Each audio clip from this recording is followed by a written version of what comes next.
Hi guys, it's Shelly here. Welcome to my channel and thank you for joining me today. On today's video, I'll be sharing with you a colour along from Joseph Catimbang's newest book, Wild Summer, Mythographic Wild Summer. And I'm so excited to finally get started in this book. I love all of Joseph Catimbang's work. I really enjoy colouring his illustrations, and this book is probably one of my favourite mythographics. But then I say that about pretty much every book of his, so he just keeps getting better and better, I guess. But I chose to do the B page in this book. Now, any page in this book could be good for summer, but I just thought that this would be a nice and bright page, and I could use lots of colours that I don't usually use, which is the yellows. It is going to be a challenging page because I haven't coloured Honeycomb since maybe my first year of official adult colouring, and that was in a Rita Behrman book where I didn't even attempt to make it look realistic. So I don't know if I want to spend too much time making them look realistic, the honeycombs, but I know I want to go bright, and I'll just go with the flow and see what happens. But I'm really excited about colouring this page. Hopefully you guys are happy with the page I've chosen. I know quite a few have requested I colour in this book because it's become a favourite of many people actually. It's just been released and so many people love this book.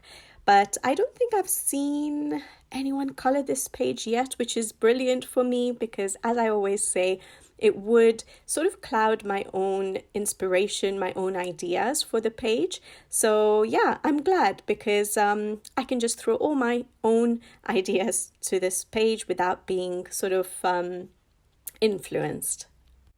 As always, I'll be dipping in and out with a bit of commentary as I'm colouring the page to share my ideas, my tips, my thought process, and hopefully you guys are enjoying that form or that style of colour along at the moment. And I'm trying to record it as I colour so that it's easier for me to edit at the end and my thought process is fresh. It's not a few days late because, as you guys know, I take a while to colour my pages. I like to enjoy my process, and by the time I've actually finished the page, it'll probably be a few days. And to do the voiceover at that point, I will have forgotten half the things that I was thinking while I was colouring the page. So as long as I'm able to, as long as there's no one around me, I'll be trying to record as I go along.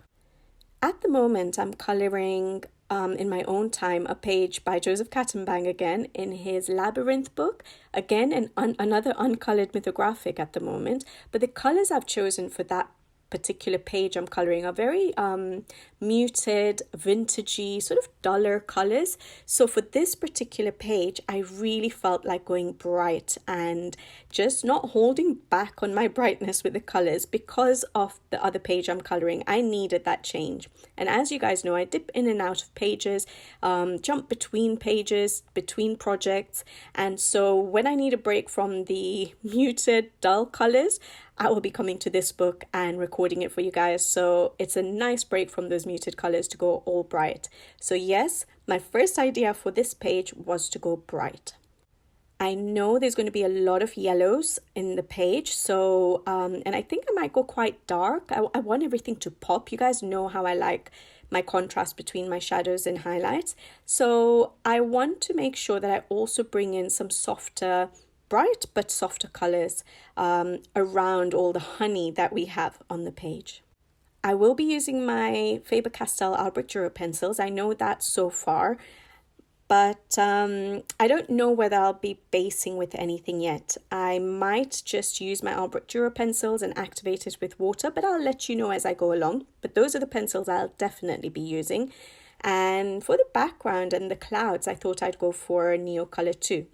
And yeah, I like using my Neocolor IIs in my mythographic books, and especially for the backgrounds. And so yeah, I thought I'd go back to that. I know sometimes I've been using alcohol markers at the moment. I've tried Derwent Inkten's, so I have been jumping in and out of different mediums, but I think I really love using the Neocolor IIs in my mythographics in combination with my Albrecht Dürer pencils. So that's what I'll be going for.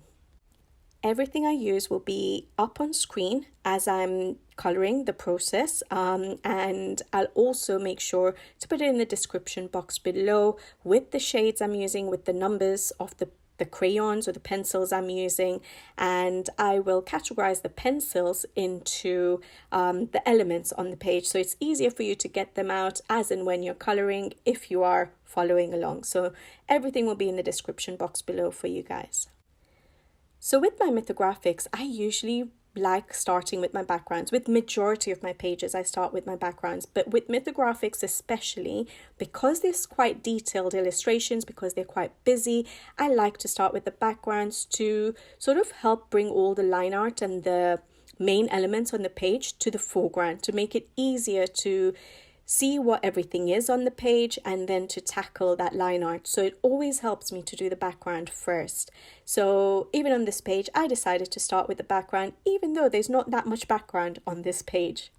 So for the background sort of sky, I decided to go for greens, more turquoisey side of greens, and I thought that would pop really well against the yellows that I'll be using for the honey. And I wanted a bright, happy color for the background and for the surrounding colors, because I know that my honey will probably be sort of yellow browns, so I wanted some brighter happy colors surrounding the honey.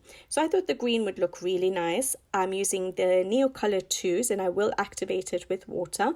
I laid them down direct to the paper in the first instance and then activate it with water, and I usually like to go back in and sort of smooth out the transitions by applying the Neocolor II with a paintbrush to the paper. Now sometimes I do this off a palette, sometimes I do it off the crayons directly, especially when it's just a little bit of touch-ups that I'm doing. So in this case, for the sky bit, I will be doing it off the crayons, but I like to use the back of the crayons rather than the tip of my crayon so that I don't mess up my tips or flatten them. I know we can sharpen it, but I just prefer using the back of the crayons. So I'll take my wet paintbrush and pick up the color from the back of the crayon and top up the color so it becomes a bit more vibrant, a bit more intense. If you want it more subtle, you don't have to do this stage, but I like to do this stage. I might even go in with a pencil later just to smooth out certain areas where I've not managed to do a perfect transition. Again, if you like a watercolor effect, you don't need to do this. I love my pencil effects, my pencil finishes, so I may go in with the pencil. But for now, I will leave it at just the Neocolor IIs for the sky background. My crayons are not very sharp, so it's not a perfectly neat work that you'll see me go over the clouds a little bit, which is absolutely fine because I know that I'll be going in at the end of my page with a white paint pen or a white gel pen to cover up the black lines of the clouds. So I wasn't too concerned about being too neat because I knew that I'll be able to cover that up later. So yeah, I just went in. But if you do not want to be as messy as me, you can always sharpen your crayons and you'll get a nice tip for you to get into smaller details. And I don't do it because I don't use the Neocolors that frequently to save the shavings, but you could save the shavings if you wanted and use it as a watercolor later on. So you could always buy a paint pan set, an empty one with the pans in it, and then sharpen into those pans each color and maybe label them accordingly and save your shavings for later on. So you could always use it as a watercolor. There's no need to waste them.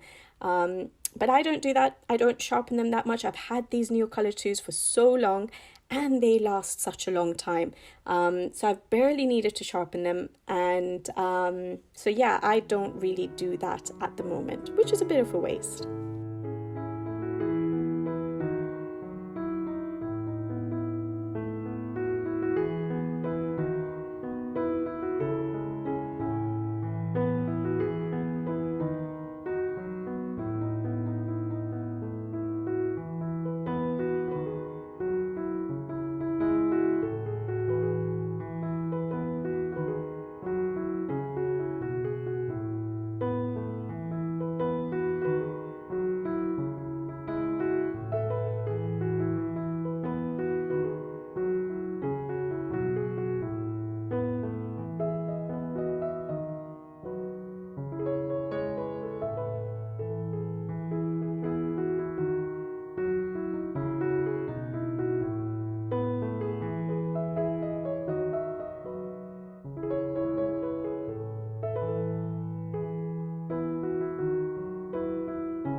Sticking with the bright, happy colours of summer, I decided to go for pink clouds, and I do tend to use pink for my clouds quite a lot, I've noticed.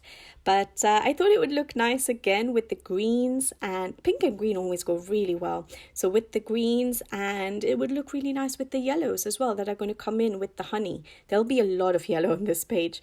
So yeah, I thought the pinks would look nice. It'll look soft for the clouds. I was going to use very light pinks, sort of flesh-toned pinks, and a hint of very light yellow, just to give it a bit more brightness to the clouds. And so I thought those colors would look really good. I thought in this case it would be easier to keep the colors softer, to just go with a paintbrush onto the page, so pick up the Neocolor II and paint onto the page rather than use the crayon direct to the paper, to reduce the intensity or the vibrancy of the color on the paper. So basically water it down a bit. So I decided to color the crayons onto the Caran palette, which I show on screen on the rough side of it, and use water just to pick up the color like a watercolor paint and paint it onto the clouds. As I always say, I work from my shadow areas to my highlight areas, so I do exactly the same for the clouds. I even did that for the sky, to be honest. So yeah, I just work through my colors. So I've chosen a pink, like a salmony pink. Is it a flesh, maybe, or salmon? You'll see it on screen. And a Sahara yellow, very light yellow. And I sort of just work from the shadow areas into the highlight areas, or the lightest area of my cloud. And yeah, I just lay them down and blend them on the paper. Again, I might come in to neaten up my watercolor work with the pencil, but I'll see how that goes at the end, probably just in the shadow areas. But the other thing I will definitely be doing is at the end of all my pencil work, I will be doing a white paint pen work to cover up the black lines of my clouds. I always tend to do this for my clouds now, just to make them look brighter, fluffy, and look like clouds. We don't have any black lines in nature, even though I'm probably not going to be able to make this page look too realistic, but it sort of helps make the clouds pop and make them look more fluffy and bright. So I will definitely be covering up the black lines with a white paint pen at the end of the page. I will show you a little portion of me doing the clouds, but because it takes me a while, I will do the rest of it off screen, but you'll get a gist of how I'm going to be tackling them. And I decided that I would probably try to make the bee's wings look a bit transparent, and so to do that I decided to pull in the cloud color a little bit over the wings of the bee. So I'll be doing that for the bee on the right hand side as well. And then when I decide I don't know what I'm going to do with the wings yet, but at least there's some color of the clouds there. So if I decide to go even for a different color on the wings of the bee, I will still have those hints of pinks or flesh tones in the background. So it does hopefully help the wings look more transparent. So that's the idea. So you will see me pull the color over the wings, but I won't, when I'm pulling the color, it's usually the remnants of the color that I've applied to the page. So I will not apply the first stroke of color directly on the wings, because that will make it too dark. So you need the clouds surrounding the wings to look a little bit darker than the wings itself. So you want it to look a little bit more faded when you're looking through the wings. So just make sure that when you apply the cloud color, you first apply it on the clouds around the wings and then slowly pull in the color onto the wings, or just water it down a bit and pull it so that it's a little bit more faded over the wings. Hopefully that makes sense. Basically, whenever you're looking through an object at something that you can see in the background, it'll always look lighter than if you're looking at the object directly without looking through something. So that's basically what I was trying to explain.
was trying to think back to when I did Honeycomb last, and I think probably right at the beginning of my colouring journey in 2020 in a Rita Berman book, The Land Under the Microscope book, I think. There's a B page in that one, and I did the honeycomb in that one, and I don't remember doing any other honeycomb. So it's been a while, and I've never really tried to figure out a good colour combination or tried to make it look realistic. So I decided that I'm just going to keep it quite simple for this page because there's so much honey, as well as so many honeycomb little hexagon shapes to colour in. So I decided not to worry about trying to make it too realistic and just to get a nice combination that's going to go well on the page and just enjoy the process, really. I did, however, want my honeycomb to look quite bright. A little bit of, rather than being too browny, I wanted it to be orangey, have a hint of orange, so that it brought brightness to the page, really. So I tried to put together colours that will work, and you'll see me sort of testing it out on a few honeycombs, and then or the honey within the honeycombs, and yeah, I think I was happy with it. I think it's nice and vibrant, it's got lots of colour to it, and I'll be happy with the way the entire page of honey is going to look.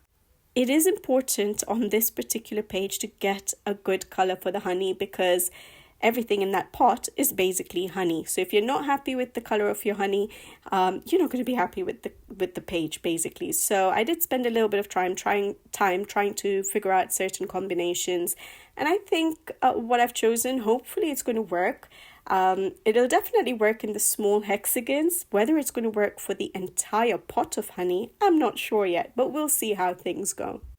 I tried to look at some reference pictures to see what honeycomb roughly looks like, or how people paint it or draw it or illustrate it.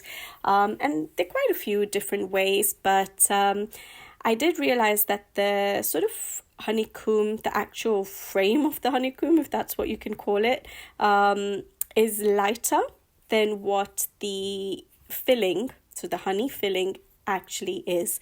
And so yeah, I decided to go for very light colors for the honeycomb casing, and yeah, so I've tried to keep it very light, and we'll see if that works once I start coloring in the actual honey. And if I need to darken it up at the end of coloring all that honey, I will try and do that. I don't think I've said honey this much in my life.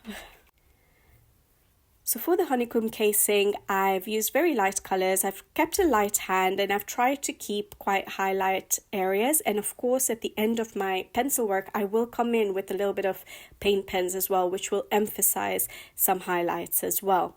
And as always, I'm working from areas where I want the colour to be a bit darker. Even though I'm not going to be going very dark, I'm still using a slightly like mid-tone shade and lighter shades. So I will go from my shadow areas into my highlight areas as always, and I'll try and show it on screen for a little portion, all the entire color combination I'm using. And then on the rest of the honeycomb casing, I will just show you the first color I'm using. I think it's cream, just to show where I'm going to be working from, so where my shadows are going to be and going into the highlight areas.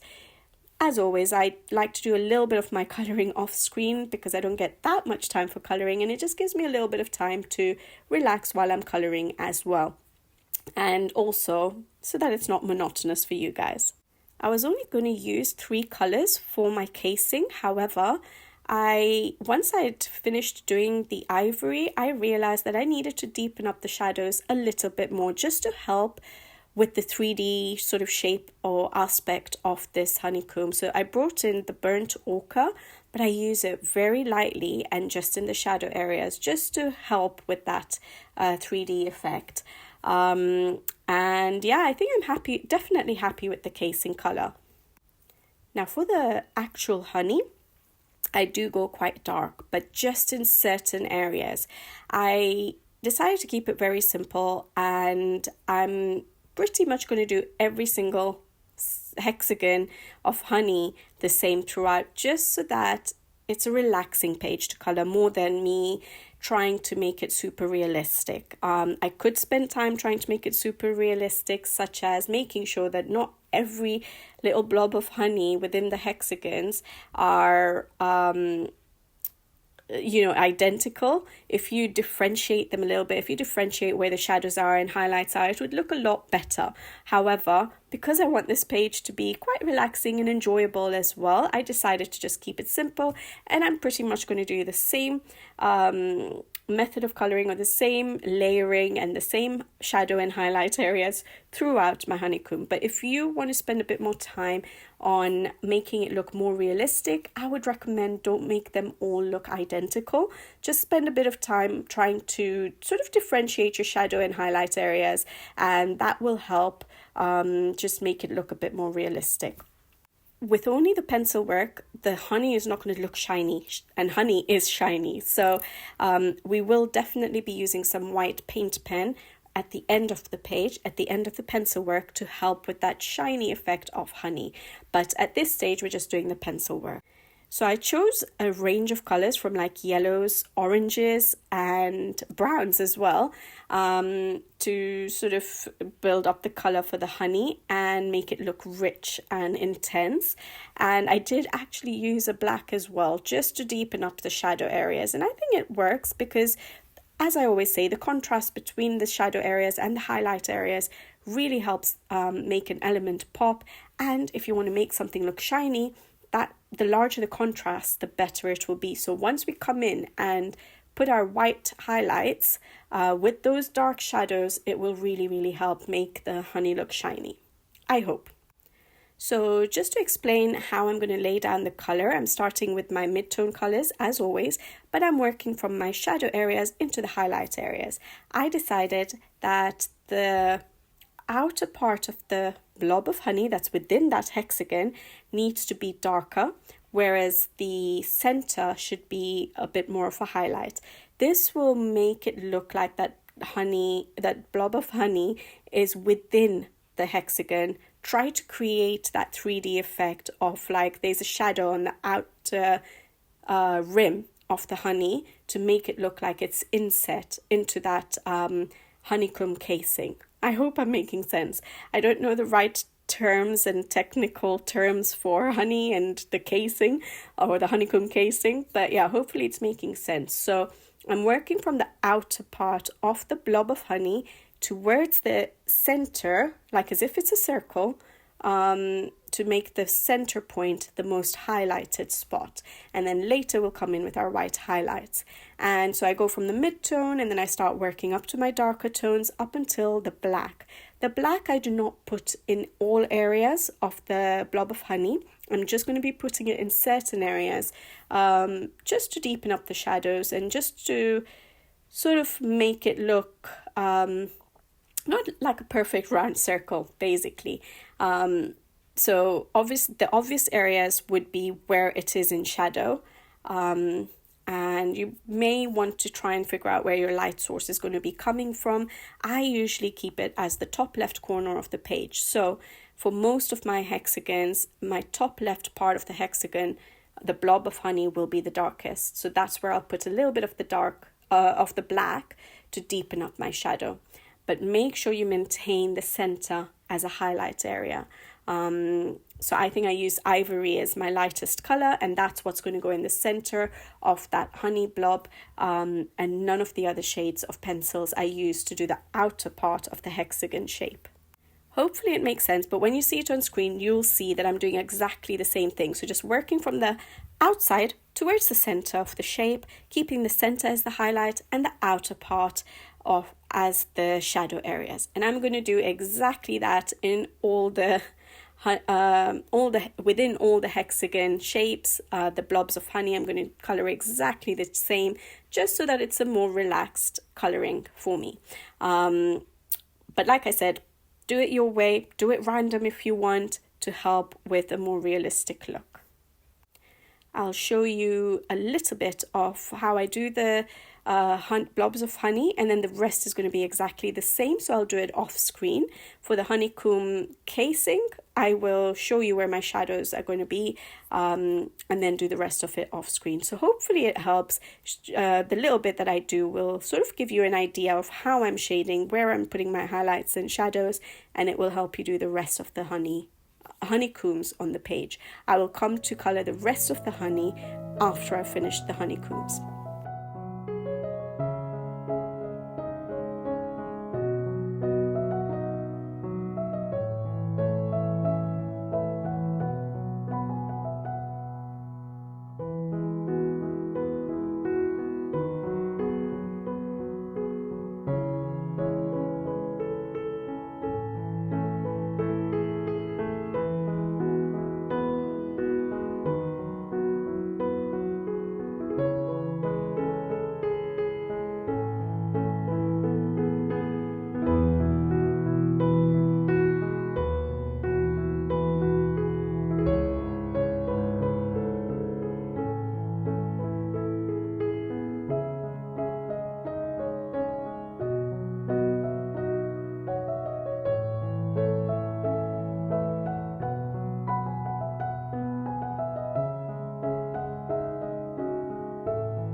The actual honey in the honey pot turned out to be a bit more challenging than I was expecting it to be once I figured out my colors for the honey, because I wasn't too sure where to put my shadows and highlights. It's actually quite difficult to figure that out, and so I did find it quite challenging. I did use pretty much the same colors as I've used for the honey within the honeycomb, and I just try to use a little bit more of the brighter orange colors to brighten up the rest of the honey, to make it look a little bit different from the honeycomb, but more than that, just to make it look bright rather than the darker browns. So the color wasn't the challenge because I'd already figured out the color of the honey.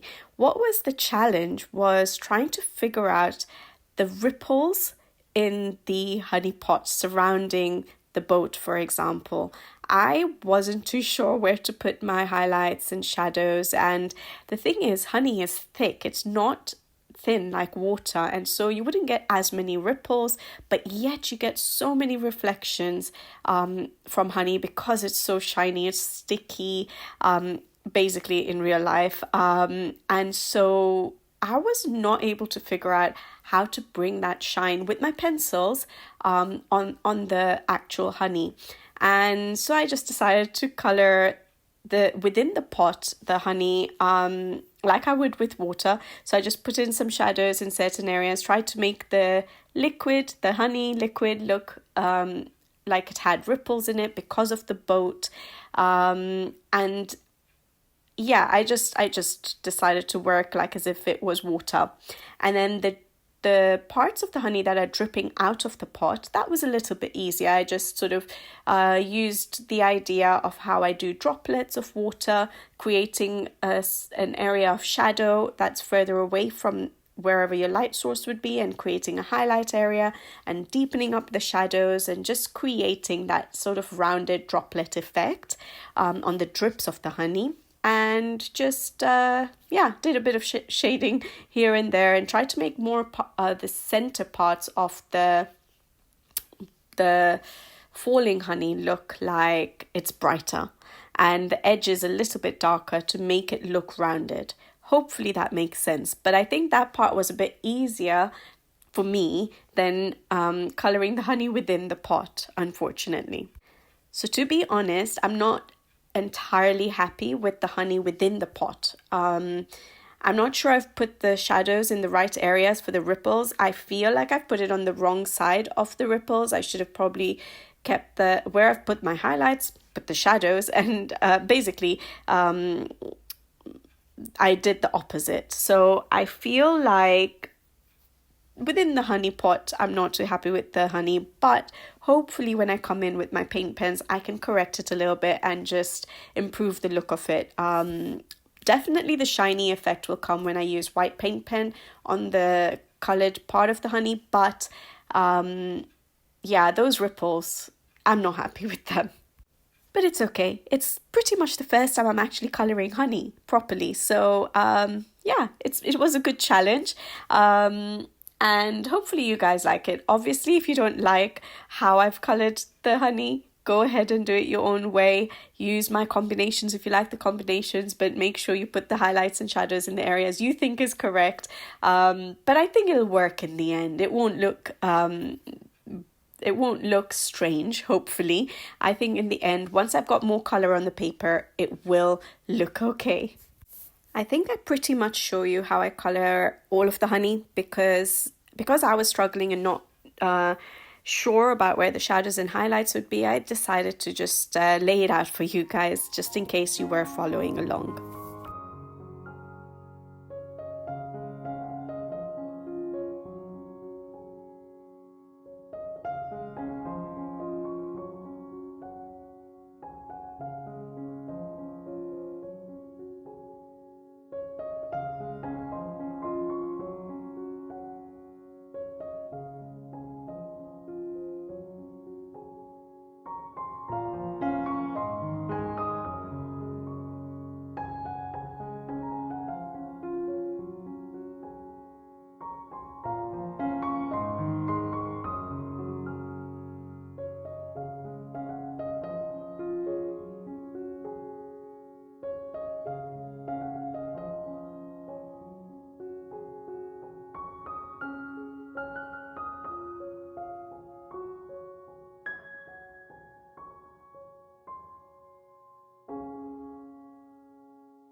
The next thing to tackle for me was the bees because, of course, they're a very large element on the page, just like the honey. And so I thought that before I figure out what to do with the honey pot, because I wasn't entirely sure what I wanted to do with that yet, I decided to colour my bees. I knew this would be a challenge. However, I do actually like colouring bees. I don't know why. I haven't coloured that many bees, but I do enjoy colouring bees. And so I have already coloured one of the bees. I wanted to test out my colours, make sure I was happy before I shared it with you guys. Made sure it worked so that I could show you guys how I'm going to colour it. And so I'm showing you how I'd colour the bees on one of the other bees. Now, because my colour-alongs are already really long, I haven't gone into too much detail on how and why I'm doing certain shadings or using certain colours in this colour-along. I have done a separate video on how I colour bees, which goes into a little bit more detail. So if you did want to go into a bit more detail on why and why I'm doing things on the bee, where I'm putting my colours on the bee, my technique, you can always watch that video. I thought it would be good to separate it in case, some people don't watch my colour-alongs. They might prefer to watch a shorter video of how I colour. And so I decided to just, the third bee, do it as a how I colour video. So if you want more detail, that is there on the channel in my how I colour playlist. And it's titled How I Colour Bees with Coloured Pencils or Using Coloured Pencils.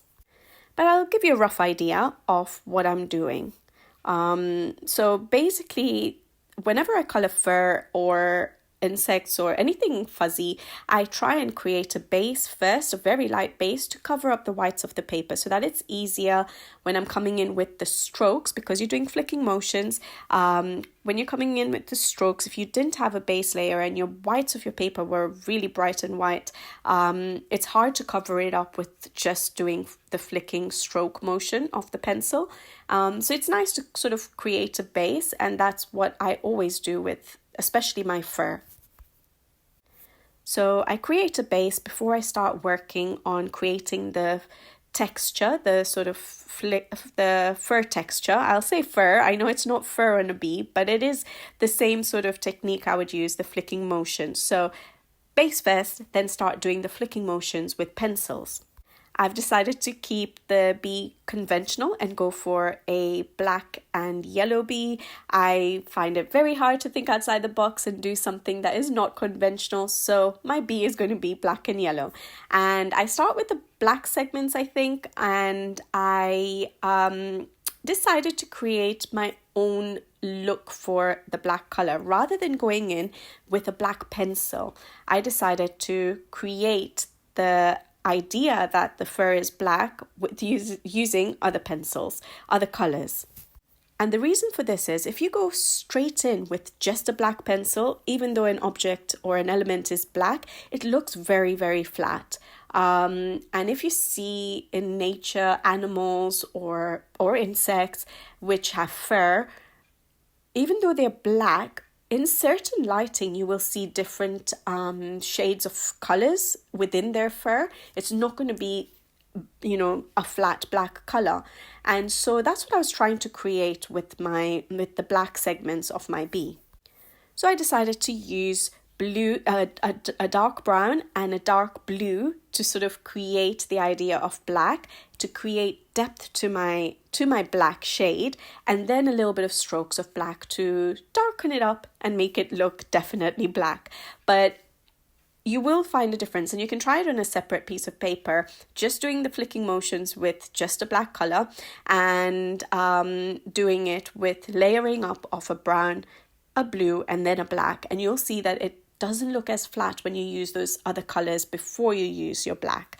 And so that's what I did, and it did help with making the bee look fluffy and furry as well. It would have been very hard to differentiate shadows and highlight areas with just a black pencil. All right, so I think whenever you're thinking of doing a black object, just remember, don't go in with just a black. Try and put a little bit of colors, beneath your black. So whether it's even just gray shades, it will help make the black object, black element, black insect, fur look a little bit more interesting. So that's what I did with my black. Then with the yellow, again, I did base, my yellow segments, I did base again with a grey. And then I started working with my yellows, a very bright yellow. And then I deepen up certain areas with darker yellows and brown as well, especially in the shadow areas. So for example, under a wing or on the edges of the bee to create the rounded effect of the bee or the curved effect of the bee's body. So yeah, I used yellows and oranges and a little bit of brown as well in my yellow segments of the bee. Now the part that I love doing on my bees is trying to blend in the transitions of the black and the yellow. And I think this really helps make the look of the bee's body better, because if you just leave it without blending the yellow segments into your black or vice versa, it looks very artificial. It looks banded, it looks too rigid, if that's the right word to use. And again, looking in nature, you'd see the segments of the bee sort of blend into each other because, yeah, some of the yellow strands of the fur or hair transition into the black and the black into the yellow. And so the junction between the yellow and black, I like to try and blend it together. Now, usually illustrators will have line art separating the segments of a bee. So you can always cover the line art up. But for example, on this page, the line art is so thin that you can cover it up with the pencils, especially if you're using a dark pencil. So I used a dark sepia, very lightly though, and I just created strokes between the, just going over the line that is separating the black segment from the yellow segment. So literally just use the dark sepia and just sort of colored over that line, the junction line, and created a few strokes going into the yellow very lightly. We didn't want it to be too dark. We just want to give that impression that sort of the black segment is blending into the yellow. And it really works. It really helps sort of blend the yellows and blacks together and just makes it look a little bit more natural. And yeah, I just love doing that. So yeah, that's what I use the dark sepia for. And I think it works really good. And I'm glad that the line art was thin, that I was able to do this without having to think about covering up the black lines. So I just work on the body of the bee. I show you the entire bee on screen. I do the yellows and the blacks, and then I do I use the same colors as I used for the black segments of the body for the legs and the antenna. And make sure you use a black to color in the eye to make sure it's a solid black, and then do your white highlights to make them look glossy. And the next thing to try and figure out were the wings. Now, at the beginning, when I did the background, I already decided I was going to try and make the wings look transparent. So I'd already colored over parts of the wings. So yeah, I had to work with that idea. I did not think ahead, because making the wings look transparent is not easy when if you can't draw and the artist hasn't drawn the line art behind the wings to represent the rest of the bee, for example, or the clouds or the honey. So it did turn out to be a little bit challenging, but it sort of worked in my favor, because yes, having black line art behind the wings, unless it's very faintly added in by the artist, it is hard to then cover it up and make the wings look more transparent. So I just worked with what I was doing, and I decided to just sort of bring in a little bit of the colors that would be behind the wing behind each wing of the bee. So for example, on this particular bee, there's going to be a bit of honey, a bit of the body of the bee. So I decided to try and obviously the clouds. So I decided to just bring in hints of those yellows to represent the honey that's behind the wings and the yellow parts of the bee. And then hints of, I used dark indigo actually to represent the black areas of the bee. And I just worked with that to sort of give the impression that we can sort of see, not very clearly, but we can sort of see the elements that are behind the wings, just to try and help the wings to look more transparent. Because of course, if they were transparent wings, you would be able to see a hazy outline of what's behind the wings. So that's what I was trying to do. And then I did add a little bit of blue to the tips of the wings to obviously make it look like wings.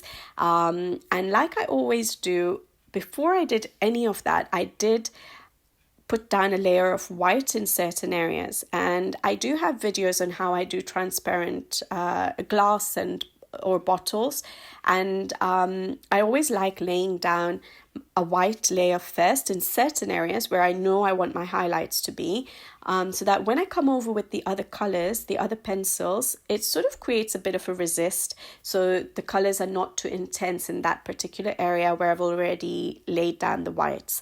So this sort of helps make it look like see-through, sort of, because whatever is behind the wings will be lighter. So it sort of helps with that effect. Hopefully that makes sense. Now I usually do my paint pen work at the end of my pencil work, but I just wanted to show how the wings are going to look. So I did outline the wings with a white gel pen, and usually I outline each vein within the wings as well, but this time I decided to keep it solid, and so I just used my walnut brown and my dark indigo just to go over the lines of the veins on the wings rather than white it all out. I thought it would give a better effect. I don't know whether it does or not, but I thought this time around I wasn't just going to white everything out. So that's what I do with the veins on the wings. I actually really like how my bees turned out. I'm happy with them. It's not hyper realistic, but it is going a bit close to realistic rather than more of a cartoony look. So I do like how they turned out, and I might still try and make them a bit more fluffy looking or fuzzy looking at the end of my pencil work. So I usually do that with paint pens. So I'm going to think about it. I don't know yet.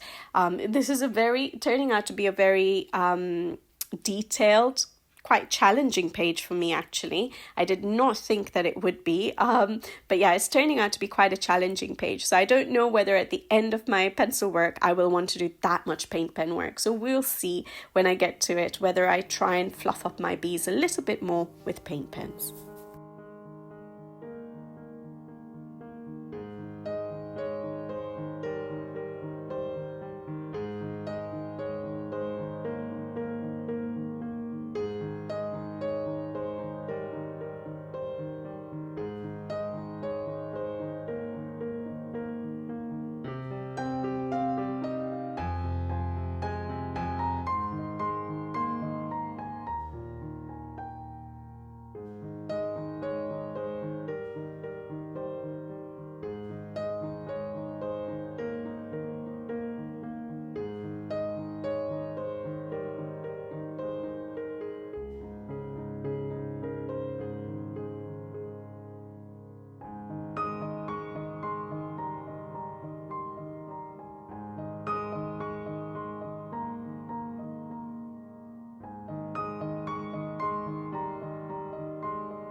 it would have probably made sense to colour the honey pot at the same time as colouring the honey and the contents of the pot.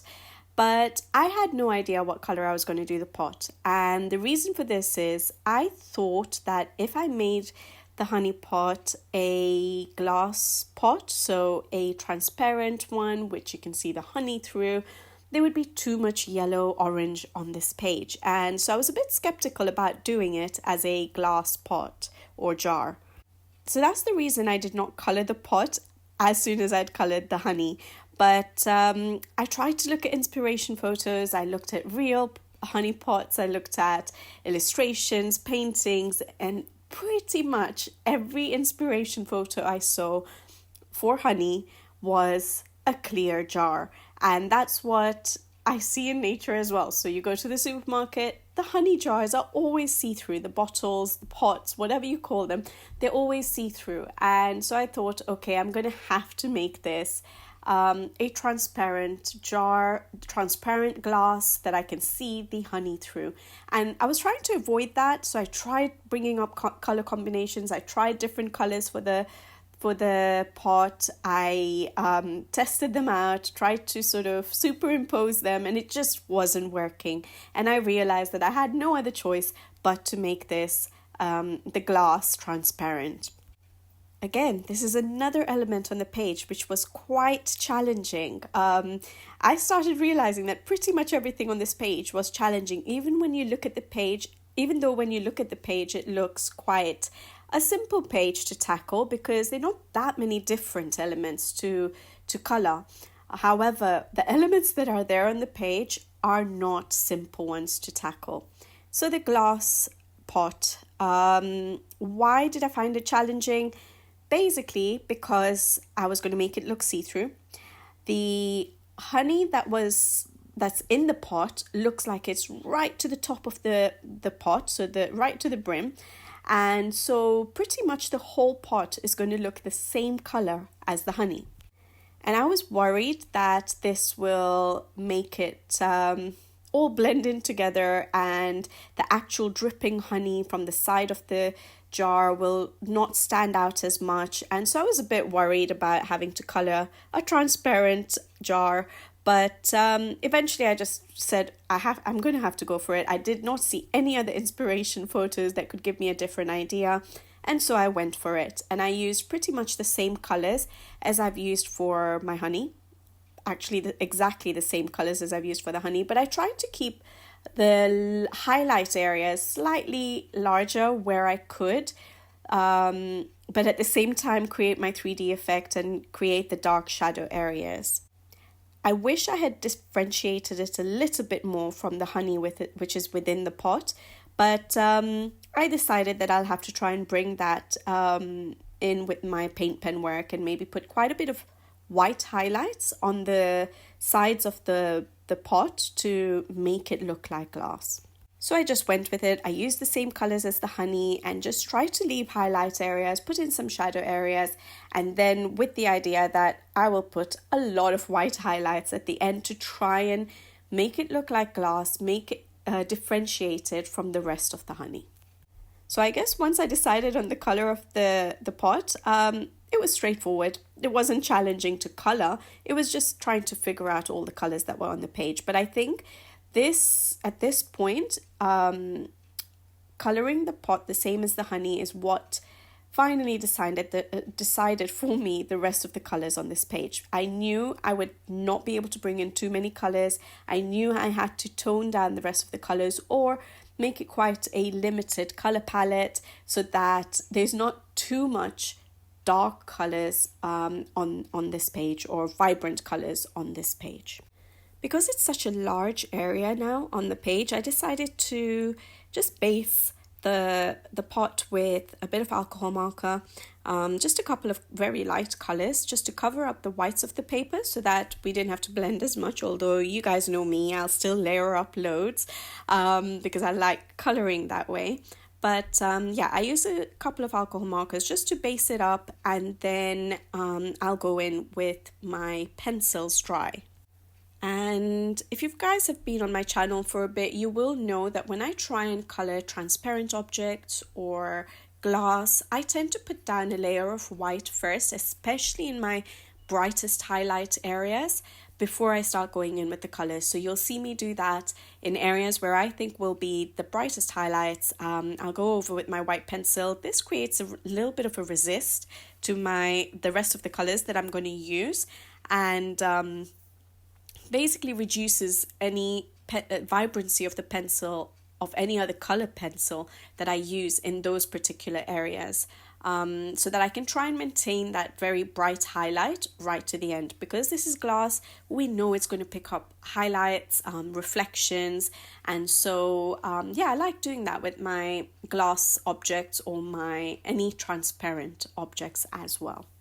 And then I just work over with my layers with the same colors of color combination as I've used for the honey, and just create areas of shadows and highlights. And I use again, to my advantage, the line art that Joseph Catimbang has put, a little bit of the hashing, to sort of decide where I'm going to put the darker shades of my colors, and obviously also with regards to other elements that are on the pot. So for example, the little ring that goes around the pot, the neck of the pot, that will create a shadow. So I try and put my shadows there, and I just try and start working on making this pot look 3D, and yeah, just give it a little bit of interest.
When I first looked at this page and I did not have any color down on it, I had thought that that little ring that goes around the neck of the pot was going to be antique gold, so that it gave the bottle, the honey pot, a little bit of a rustic look.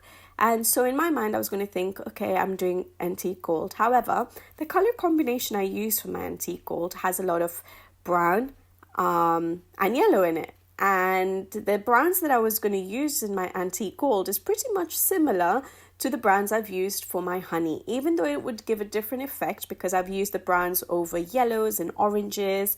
I still thought it would be too similar and it wouldn't stand out enough. So I had to think about a different color combination for that little ring. I still decided to make it look metallic, and I just decided to go for a greenish tinge to the metal. And so I just worked with I think it was all olive green yellowish and some browns over the top to tone down the greens, but just to give that hint of green, which made it look like metal, and it differentiated it well from all the yellows and browns that I have surrounding it because of the honey. I was happy with the color I chose, and I knew that the little string or the rope that was around the pot would be just a normal brown, very light brown, which I think would have worked fine. So I worked with that for the little rope. For the little ring, I'll do a little portion of it on screen, show you the color combinations I'm using, and then do the rest of it off screen. But I'll show you where I'm putting my shadow areas, as always, working from my shadows to my highlight areas. I think this video is getting really long because I thought that because the honey is going to be really challenging, I've pretty much shown the entire process of coloring the honey and the honey pot and the honeycomb, and that's made this video really, really long. So yeah, the easier elements on the page, I will just show little portions of it and then color the rest of it off camera.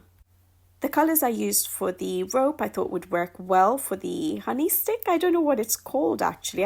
I'm sure there must be a particular name for it because it's very specifically used for honey, isn't it? But yeah, that honey stick that the girl is using to row her boat in the honey, I used the same color as the rope. And again, I'd left the tag out because the tag with the honey written on it, because I wasn't sure what color I was going to do for it yet.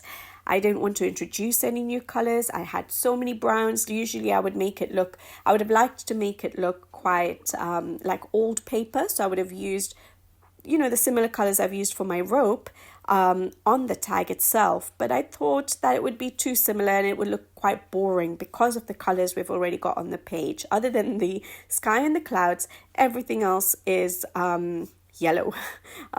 So I decided to wait for the tag, but use the same colors as I've used for the ring for the border of the tag. Even though it wouldn't be metal, I just did not want to introduce any other colors, make a drastic decision and just mess the page up. So I just chose, even though it's a small element, it would be a problem if I went for a color that clashed with everything, because your eyes would be fully drawn to that one tag. And so I wanted to make it blend in, because that's not our central illustration. It's not our focal point.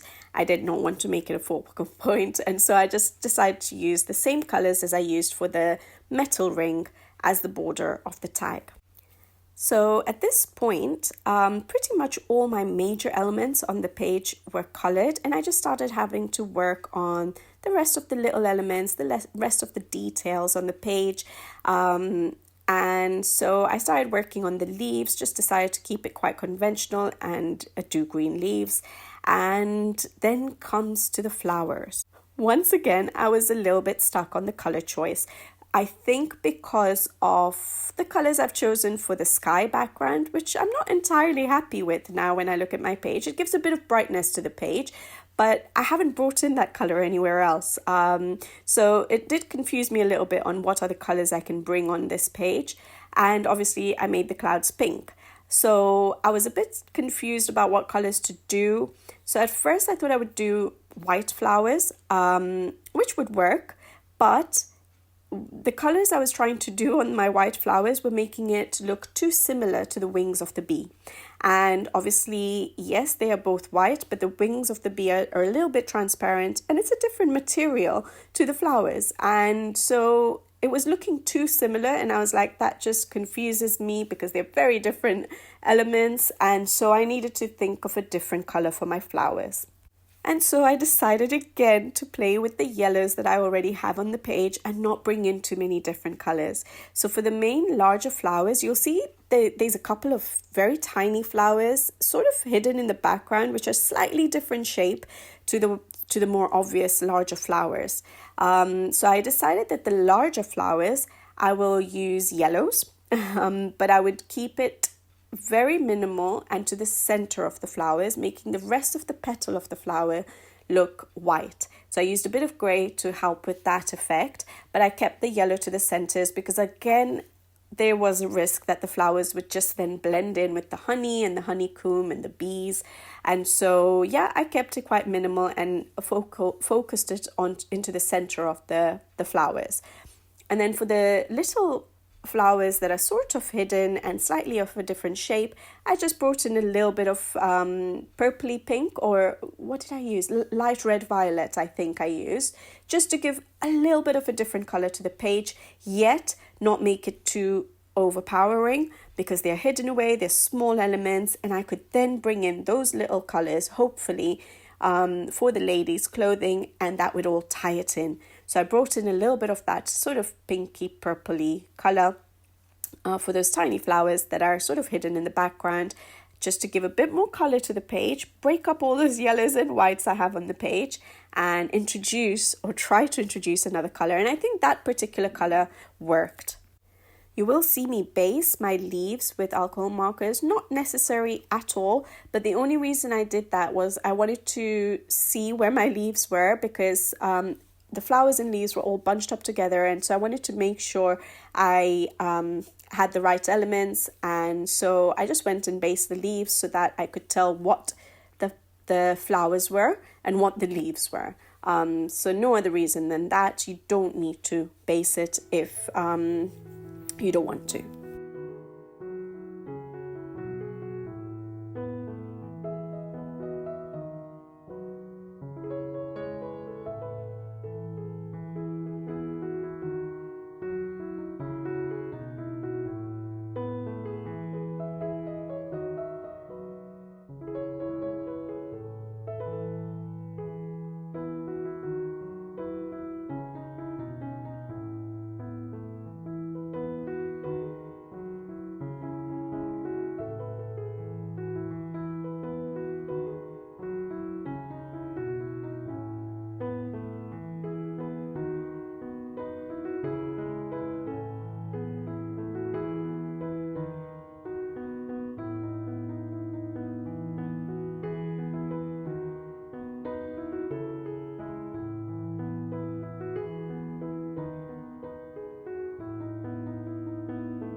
As always, I've put my screenshots of the progress of the page on screen so that you can have a look where we've reached, especially at this point where I just show a couple of elements on screen and I do the rest of them off screen, so you can follow along and just pause it on the screenshot and you can see where we've reached. Now it was just the finishing touches that we need to do, and yeah, I think now this part was quite relaxed. I just decided to use similar pinks to what we have in the clouds on the tag. I decided not to go for the brown that I'd used on the rope because it would be too similar to all the other colours, and at least it would break up the colour a little bit and make the tag stand out slightly. I didn't want it to stand out too much, but yeah, I just brought down the pinks that I've used in the cloud to the bottom of the page for the tag, and obviously similar colours for the skin of the girl as well. I didn't colour in the letters because I thought I'd bring in a little bit of sparkle to the page. I like to do that with certain elements. I just leave them out, especially if they're small elements, just to bring in that little bit of sparkle and shine to my page with my gel pens, using glitter gel pens or metallic gel pens. So the word, I just left it out and didn't colour it in, with the idea that I'll come in with my embellishments. So from this point, things went quite fast for me because there wasn't much left on the page. I just brought in the pinky purples that I'd used for the tiny little flowers in the background. I brought it for the clothing for the girl and just kept things simple with her hair. She's so small compared to the rest of the elements on the page, so I didn't spend too much time on her. But I did try and put in my shadows and highlights and try to make that little screen that's hanging off her hat, make it look like her face is behind it.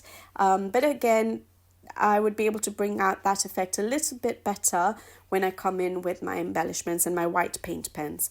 But I tried to make the clothing behind that little screen lighter to help with that effect. I decided to go for just simple brown hair, yellow, so blonde hair would not work. I didn't want to bring in black because we have quite a bit of black from the bees, and I didn't want to take away from the bees. So I just went for brown, but tried to make sure I use slightly different browns to what we have in the Honeycomb. And for the boat, I was again a little bit confused because it's a wooden boat, and I didn't want to bring in, well, it doesn't have to be a wooden boat, but I didn't want to bring in any other colors. I wanted to keep it neutral, and usually my go-to for wood would be browns. But we have a lot of yellow and brown on the page, so I decided to go for more of a greeny effect. And so I went for, not greeny, sorry, grayish effect. And I went for, grays and browns together to, it will look a little bit darker, but I think it works because we do have some darkness on the page from the black in the bees.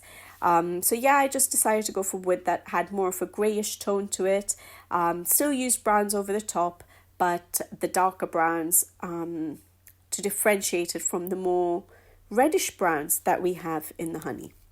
Even for my small elements, I can't help but do layering up. So I did layer up my boat to try and make it look 3D. Of course, you don't have to spend that much time on such a small element on the page, but I like to do it. I think I do have that little bit of OCD. I do have that little bit of, being a perfectionist, and I like to put in details, even on the smallest elements on the page. So I did spend a little bit of time on the boat trying to help with making it look a little bit more 3D.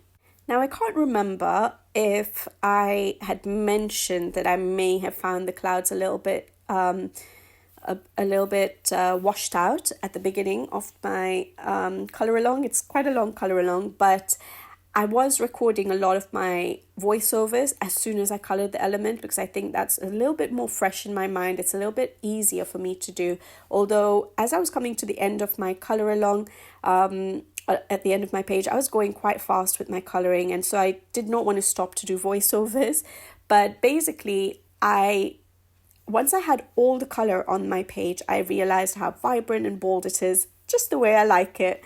And so the clouds looked a little bit washed out. I had used Neocolor IIs for the clouds, but I did not go over to make them a bit more vibrant. And usually I tend to, either with Neocolor IIs again, or with pencils. And so I decided I did need to make them a little bit more vibrant, a bit bolder, because it just didn't work with the rest of the vibrant, bold colours on the page. So at this stage, I also decided to just come in with a couple of pencils in my Albrecht Dürer pencils to bring in some vibrancy to my clouds. And I think that really helped when I did that. So I know it just adds a little bit more time to this page, but I enjoy spending time on my pages. So I went ahead and went over all my clouds again, mainly just the shadow areas with, I think it was Salmon 130, the Albrecht Dürer pencils, which I thought matched up well with the Neocolor IIs that I'd used.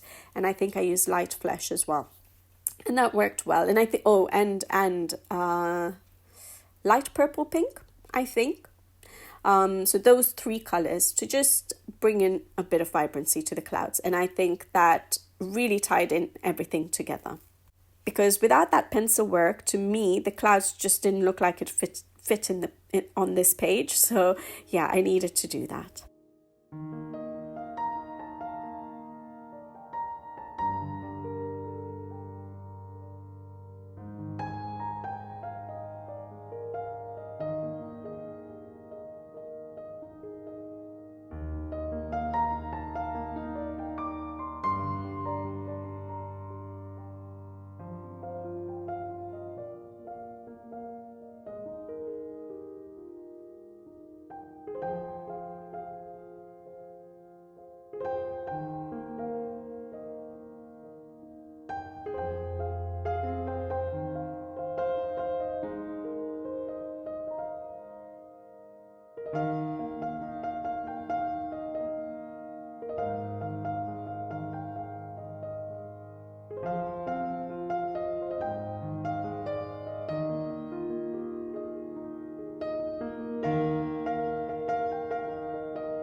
Okay, so that's all the pencil work done, and I love how the page is looking.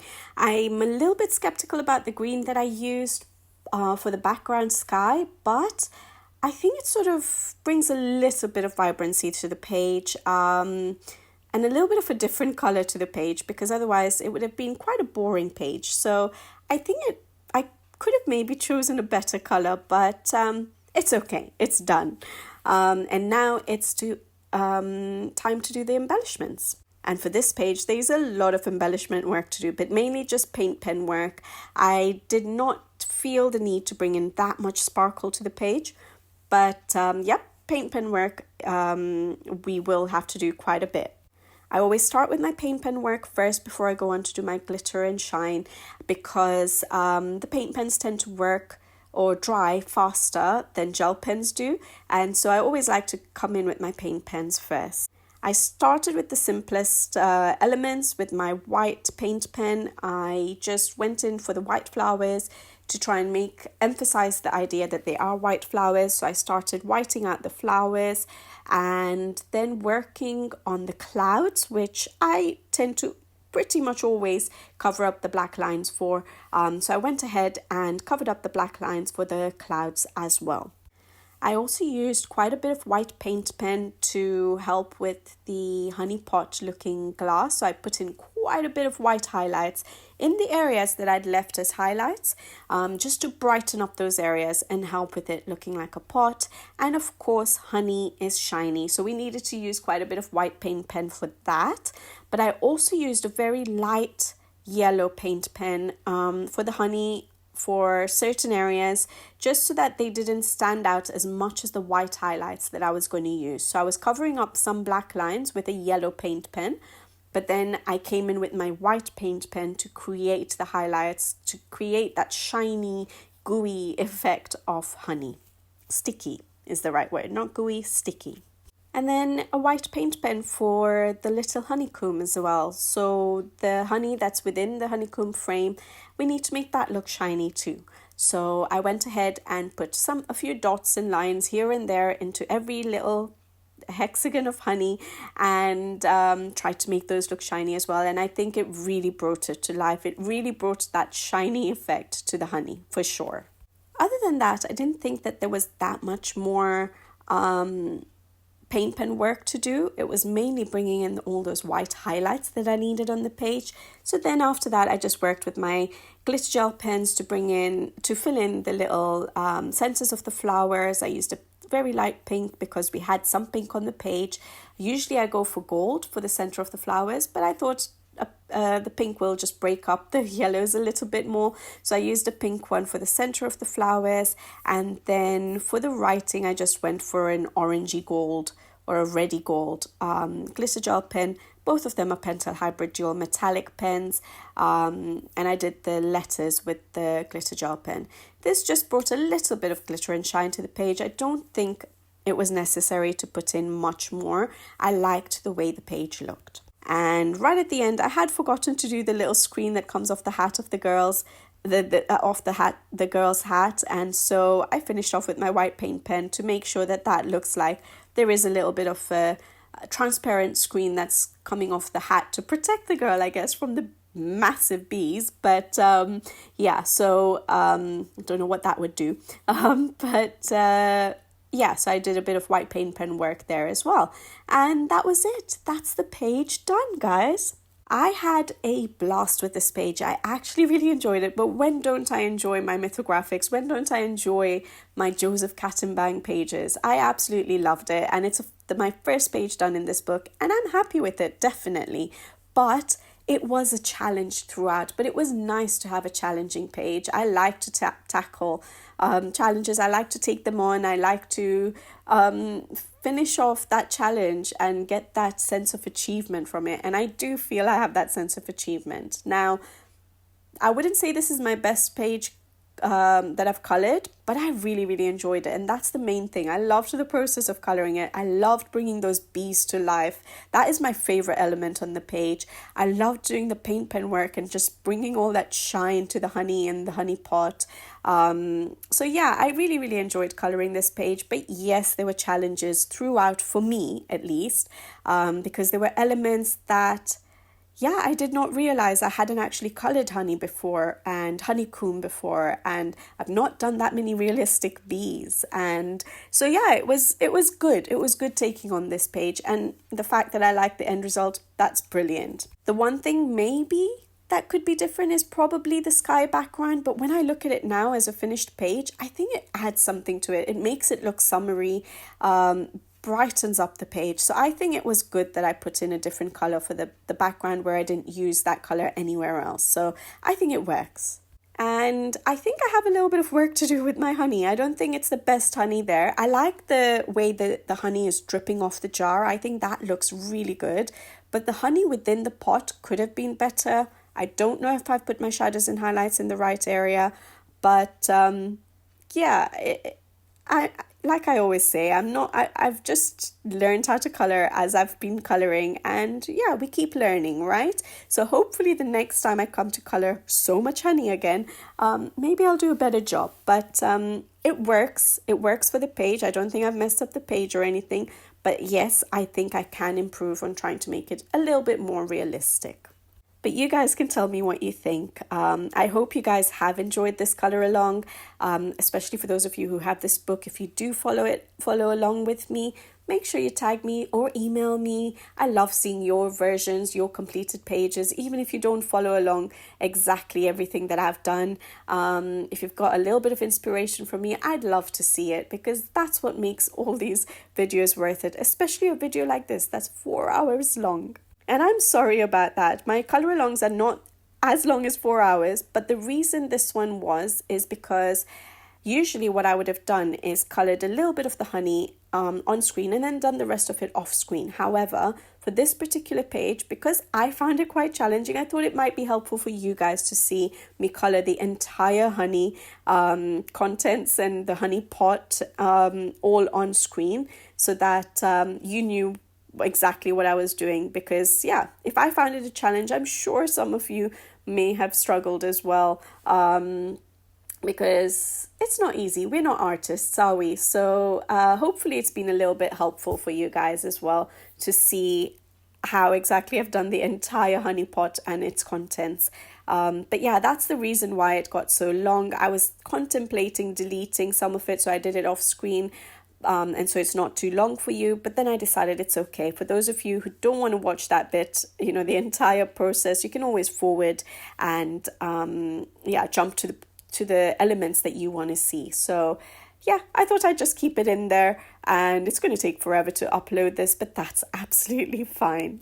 Alright guys, so I'm rambling on now, so I'll leave you guys to it. I hope you guys enjoyed this video. I hope you liked the end result. Let me know what you guys think. Is there anything you would change on this page? If you're still here, by the way. Is there anything you would want to change on this page? Is there anything? What do you like? What's the favorite element on this page? For me, it's definitely the bees. I loved coloring them and bringing them to life.